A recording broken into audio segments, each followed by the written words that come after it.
हो, आम्ही दोघे मिळून आमच्या घरातील कामे करतो. तर नमस्कार मंडळी, स्वागत आहे तुमचं माझ्या नवीन ब्लॉगमध्ये. तर ना आपल्या समाजात आजही असे विचार आहेत की घरातील कामं हे फक्त बायकोनेच करायला पाहिजे. पण मला ना हे खूप चुकीचं वाटतं. कारण जर घर संसार दोघांचा आहे तर घरातील कामंसुद्धा दोघांनी करण्यात काहीच हरकत नाही. पण आपल्या इथे अजूनही असे विचार आहेत की जो नवरा आपल्या बायकोला मदत करतो, तिच्यासोबत कामं करू लागतो, तर तो बायकोचा गुलाम. पण ना हे एकदम चुकीचं आहे.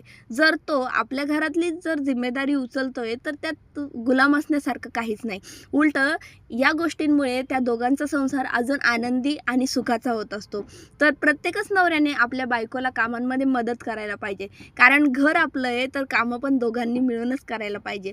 त्यानंतर ना आज मला आणि दर्शनला जायचं होतं बाहेर. त्यानंतर मग बाहेर गेलो आणि संध्याकाळी ना मला खायचा होता पनीर रोल. त्यामुळे मग मी दर्शनला घेऊन गेले होते रोल खाण्यासाठी.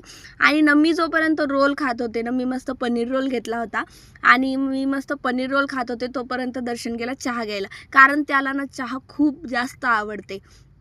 आणि मी मस्त माझा पनीर रोल एन्जॉय केला आणि त्याच्यानंतर मग मी पण गेले मस्त चहा आणि बन मस्का खाण्यासाठी.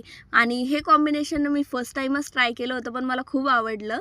तर लवकरच ना आपली जी 30 डेजची जी सिरीज आहे ती कंप्लीट होणार आहे. तर अजून पण तुम्ही माझ्या अकाउंटला फॉलो नसेल केलं तर फॉलो करून घ्या. यूट्यूब चॅनलला सबस्क्राईब नसेल केलेलं तर यूट्यूबला पण सबस्क्राईब करा. यूट्यूबला पण मी लाँग व्लॉग वगैरे अपलोड करत असते. आणि सपोर्ट केल्याबद्दल खूप खूप